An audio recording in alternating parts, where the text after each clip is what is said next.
Hello, University of Zimbabwe. Welcome to our fresh program, Get to Know Your Leaders, in collaboration with DJ Mambo's podcast.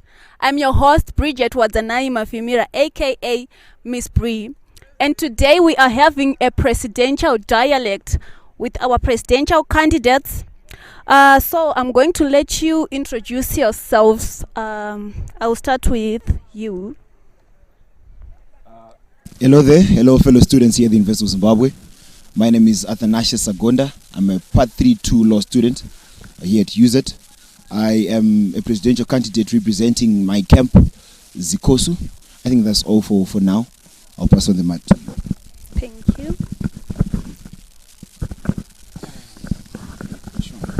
Thank you very much, Bridget. It is a pleasure to be at this program. My name is Lennox Machoko, popularly known as Comrade Sankara in political circles. I'm a Part 2-2 pharmacy student. I grew up in Chitungwiza. I'm a devoted Christian. I grew up with this intrinsic passion to serve the people. I grew up with this intrinsic passion and zeal towards politics and governance. I'm the leading SRC presidential candidate. Thank you very much. Okay, the next question is addressed to you, Mr. Lennox. What is your driving force, as in why did you choose to campaign for the presidential post? I understand that there are three posts. There is the presidential post, the SRC, the SRA, then the SG. Why did you choose to campaign for the presidential post? Okay, Bridget, thank you very much for that most important question. First and foremost, as I mentioned shortly, that I grew up with this intrinsic passion to serve the students. I grew up with this intrinsic passion and zeal towards politics and governance. That is what motivated me to enter into student politics. Growing up as a child, I was someone who was politically motivated to an extent that even at the tender age of 10, I was able to engage in a political discussion with an adult. Secondly, I'm someone who is inspired by the preponderance of the suffering of the students of the University of Zimbabwe. So I felt that as an individual, I have a role to play. I have something to contribute immensely to the students' movement. Then last but not least, I'm someone who has always been serving the students from my first semester as a student here at the University of Zimbabwe. And students themselves, seeing that in me, they observed this passion, dedication, energy, and gift in me. And they started to encourage and advise me to contest for president. And I can say that I tapped into their voice, as there is a saying that says, the voice of the people is the voice of God. Exactly. Can you tell me how have you been saving the students from Part 1? Okay. Thank you very much. I was actually going to say that on another part, but since you have asked that question, allow me to answer it. For my first semester as a Part 1 student, I have been vibrant in student politics circles. I've been a vibrant ZINASU member, and we have been at the forefront of standing for the voice of the students. Also, I am the past leader of Zimbabwe Pharmaceutical Students Association, ZIPSA, and under my leadership, I managed to push for the establishment of a scholarship fund, which is funded by a pharmaceutical company called Medix. That came from an understanding of the prevailing economic conditions in our country. I observed that there are a lot of students who are dropping out of school because of financial constraints. And I felt that as a leader, I have a role to play to assist the vulnerable or those who are on the verge of dropping out of school. Again, also lastly, ZIPSA under my leadership has managed to establish itself as one of the best, if not the best performing club or association at the University of Zimbabwe. That's all I can say at the moment. Thank you. Okay, thank you, Mr. Lennox. I'm going to address the same question to Mr. Athanasius. Should I repeat the question? Yeah, you can, definitely. Okay. My question was, what is your driving force, as in, why did you choose to campaign for the presidential post in particular? Because there are three posts, the SG, SRA, and the presidential post. Why the presidential posts? first and foremost, I would want to say I didn't choose. I was chosen. Not specifically to say I can point to say who chose me, but to say when something is meant to happen, nothing can stop to say this is going to happen. I've been chosen from day one. I'm not somebody who's new to the political corridors of student representation.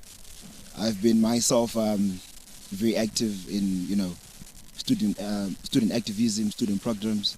I started my journey in politics. I still remember it was in part 1. The first day I came, I joined SCOSU. I was also one of the people who were very active in halls of residence. I was a whole committee member from day one in NC3. We are the ones who facilitated the dump site reclamation here at UZ behind the new innovation hub. All the bins that you see, those blue bins and blue cages, it was our initiative that we did at NC3 with Uncle Ben. I was just a part 1 student by then. That's when I started to realize that I had a contribution to make. I had something to offer to the students. So the question to say, why did I choose to be president? I think it is a platform that I thought to say, if I was afforded the opportunity, I would use it to the greater good of the student movement, to give them something tangible, to give them something that they can say, we appreciate of having such a person like you. Because from day one, I will tell you, there are lots of things that we've done, and there's still lots of things that are going to come. Okay, Mr. Athanasius, and you said you understood that you have something to offer to the students. Yes. My next question is, what are you going to offer to the students? Definitely. What I'm going to offer to the students is very simple. I'm saying Student Representative Council from the term itself. So I would want to interpret the word representative. I want to represent the students. To say, and the challenges in the problems that they are facing. So I find no reason of, giving them a flowery or flattery manifesto to promise them of change that can never be delivered. Because, we have had 3-4 years and with people who were promising change, but they came with no change. But to say on the very fundamentals, to say where we are seated right now, there used to be green lawn, but where is it? To say where there's a broken window pane, it should be replaced. Where there used to be lawn, there should be lawn. To say I want to restore the students' pride in the best way that I can. I want to be a servant to the needs and challenges that they are facing. Okay. Recently, accommodation, registration. And we have been fighting, we have been trying by all means to make sure that students are afforded an opportunity and students have a better stay and a better study here at UZ. That's my manifesto, and that's what I promise to the students. Okay, I think my next question, talking about manifestos, will be addressed to Mr. Lennox. Can you explain your manifesto, especially the 6th one, your 6th manifesto? Yeah, can you tell us about your 6th manifesto? Okay, thank you very much for that question. My manifesto, actually my 6-point plan, talks about a lot of things which I think are pertinent to the students at the moment, and not only limiting myself to those points. But wait, you said in your 6th manifesto there is a part about fallout of students. I'm going to address that. Okay. That's what I want to answer. Okay. Actually, I think you are addressing the point number 1. Say the point number 1 or point number 5. I will just explain the two. Point number 1 of my 6-point plan comes from a background of observations that I made as an ordinary student. I observed that for a long time, students have been exploited. For a long time, students vote for people who they never see. For a long time, students vote for people who disappear. They vapor into thin air. And that's the basic foundation of our problems. And we need to address that to make sure that we vote for people who have been there for us. We vote for people who are going to be there for us. We vote for people who are going to maintain tangency between the leadership, between the SRC and the students. For I understand that it is not the individual effort that can restore our voice as students, but rather it is our collective effort as students of the University of Zimbabwe that can only restore us to our rightful position. Hence the need for us to address the disenfranchisement that has been occurring for the past years. That's point number 1. Then there's also point number 5, which talks about accountability monitoring. What are we saying? We are saying that the SRC has to establish itself as a body which is there to offer checks and balances to the administration, which is there to play an oversight role to the administration. The SRC should be vigilant and should be there to make sure that when students pay for their money, they get the value for that. The SRC should be there to make sure that the University of Zimbabwe obeys its contractual obligations. When students pay for data, it is disbursed to them. When students pay for practicals, they are doing practicals. When students also pay for medical aid fees, they are getting value for that. You can realize that for a long time, the majority, almost everyone, pay for medical aid fees, but less than 0.5% approximately get service for that. We need to make sure that students get value for their money. That's what I'm talking about, social accountability monitoring. And it is advantageous that myself as the incoming president, I hold a certificate in social accountability monitoring in public finance management.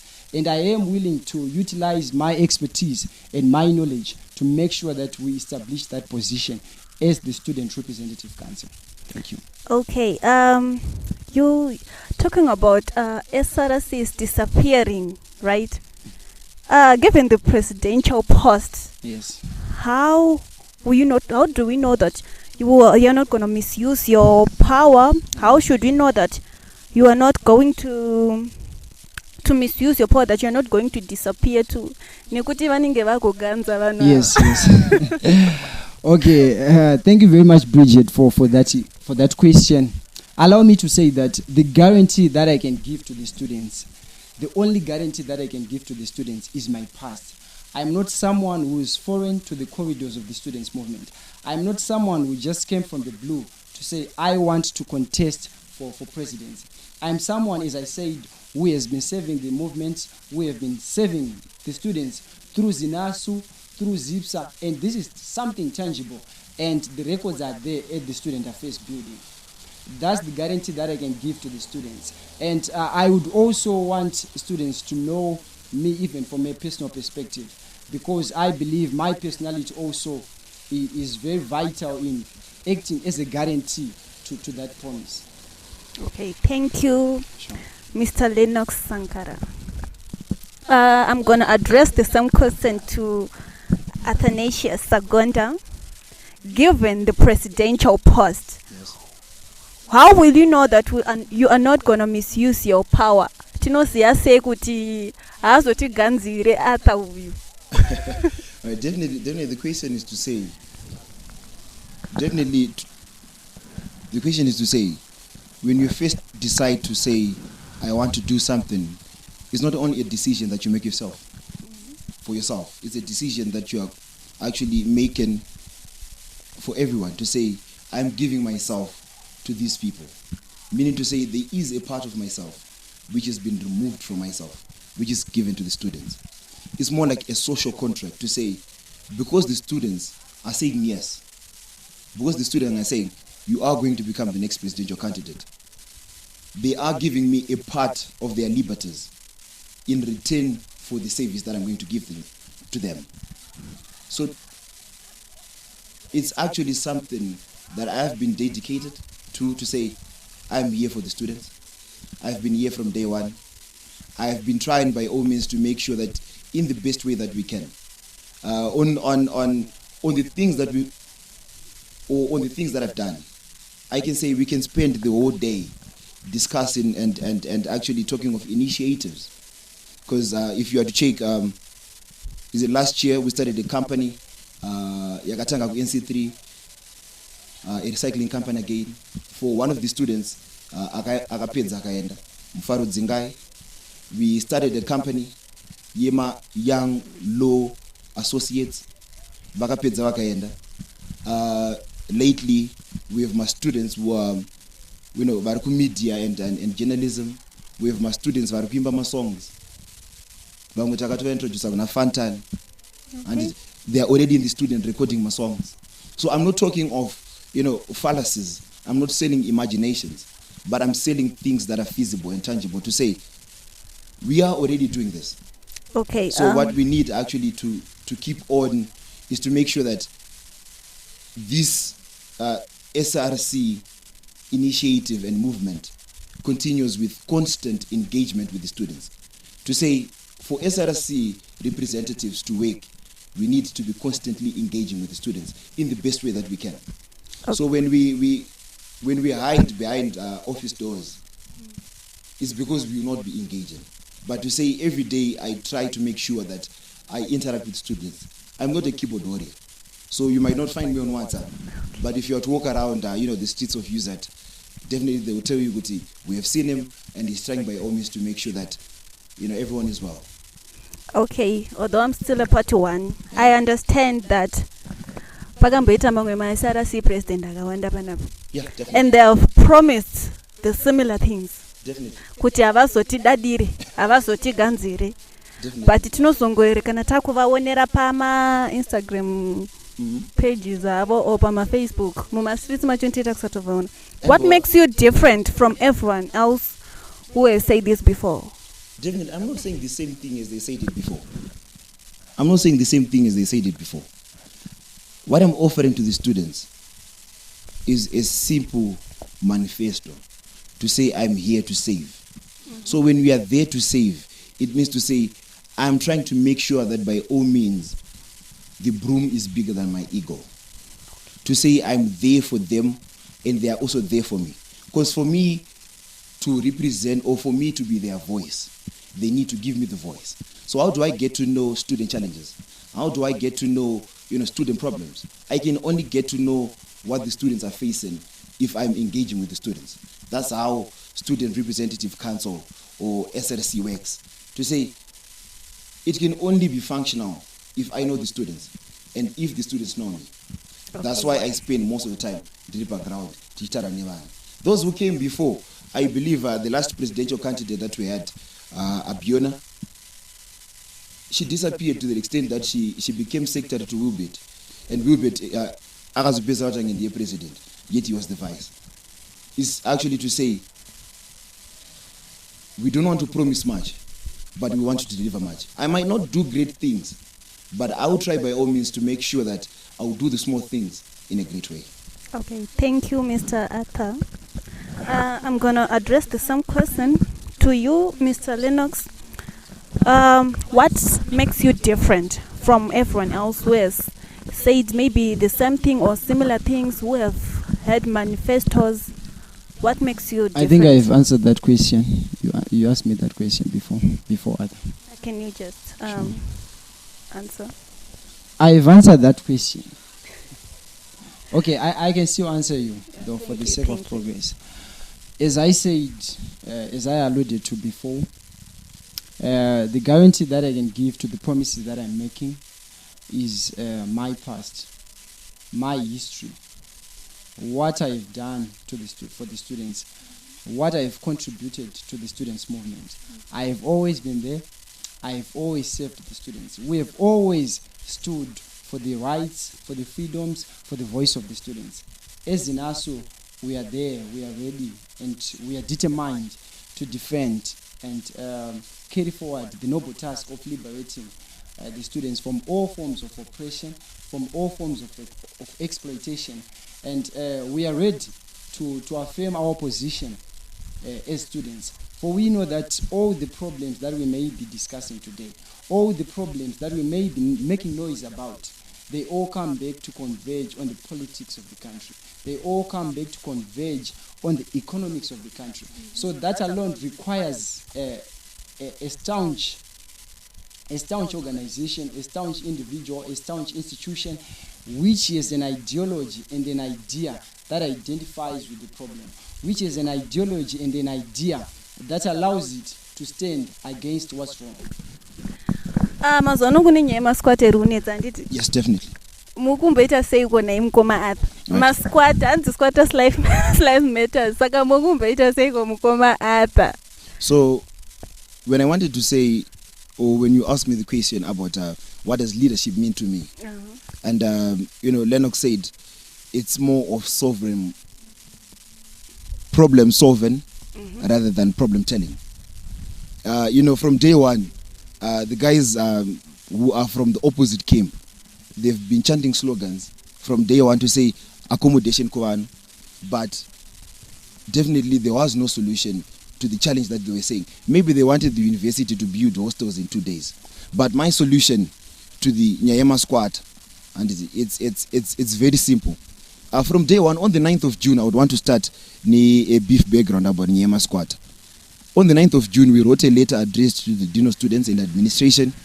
That letter, it served purpose with COVID-19 regulations that were imposed on accommodation, on campus accommodation, I try relax, so that my hostels would actually have full capacity, my students. From NC1 to NC4, those 4 hostels, munopinda vanu 900 in one hostel. There's 3,600 students from NC1 to NC4. Because of my COVID-19 regulations, we had half of my students wangava kupinda my accommodation. Meaning to say, with the other half, that's 1,800 students who were being deprived, who are actually now still being deprived of accommodation. So it's actually an insult to knowledge to say, when we're discussing with the admin, or even my fellow opponents, they could not see the lacuna to say, it doesn't make sense to have students crowded in buses every day. It doesn't make sense to have students crowded in lecture rooms, and yet they cannot share a room. So by the virtue of their kutipani bank bed, it means mwanenda pamsuru mwanda pasasa. Avasora pasa in paside. So the solution was kunyema squat. Masquatters are there not because they want kutibanza squatters. Actually, in my dictionary, there is nothing like a squat. And my illegals. No, there is no word non squat. It's called sharing. Because these students who squatters, they don't have an option. And they don't have an option. It actually hurts, it disturbs SU buildings. Someone stranded outside. Then you now find to say the solution is to say accommodation should be extended to those who are in their need. They should share those rooms because it doesn't make any difference, or even to say so definitely that's the solution to squatters. Okay, thank you, Mr. Arthur. Mr. Lennox, murukuti wonenye masquatte. Hanzi masquatta netsaga pachikoro. The question about squatters. What do you think about squatters? Okay, fine. This is not an issue that we have started talking about because it's election period. We have always tried to engage the administration on the issue of accommodation. Our position is firm, our position is resolute, and our position is bold. He's interrupting me. Can I be the one to ask the questions, please? Our position is firm, our position is resolute. I will answer. We are saying that questions. If the administration compromises in lecture theatres, if the administration compromises in buses, at the moment we see that we have 120 students pegged in one bus, those who learn at Parirenya, to our medical students. If the administration can compromise on those two, why can't we also compromise on accommodation? Why can't we also compromise and say that and revert back to the old setting, which allows for allocation of 2 people per room? And we must force the administration into understanding that the prevailing economic conditions, this is not a choice. It's actually a result of the situations that the students of the University of Zimbabwe are facing. The administration, in taking its decisions, it should be cognizant of the prevailing economic conditions. And that's what we are standing for. That's my position on the so-called squatters. Okay. That's my position. Okay. We are saying to the administration, instead of attacking the squatters, address the problem. The problem here we have is of accommodation. I have 2 last questions. Since you are leading the gap, how best are you going to secure your votes and make sure that the opponent doesn't take over? Thank you very much. Before I answer your question, allow me to express my profound gratitude and utmost gratitude again to the 758 paragons of dexterity who entrusted me with their votes on the 4th of June. And also allow me to thank in advance, as I'm already moving in the realm of faith, for my fellow part 1s and my fellow part 2s who are going to entrust me with their most important votes on the 25th. Coming to your question, in a bid to try to secure the votes, we have tried to bring our message out there. We have tried to bring ourselves out there in the campaign trail to engage with the students. For we understand that personal interaction is more important with those who we aspire to lead. And we are aware the tendency by my opponent or our opponent to play some political gymnastics with the will of the people. We are aware of that, and we are putting measures in place to keep rigging. We also want to make it a point that any attempt to divert the will of the students, to sodomize the will of the students, will attract an equal resistance, an equal reaction. Thank you very much. Okay, I have a similar question for you, Mr. Arthur. Pamashura pa nditi Lennox ndiyanga ka leader. Ayava ni uzum akavotwa ne class yake vayapera. So you'd find good answer. Okay, We okay. do not celebrate. Okay. We do not celebrate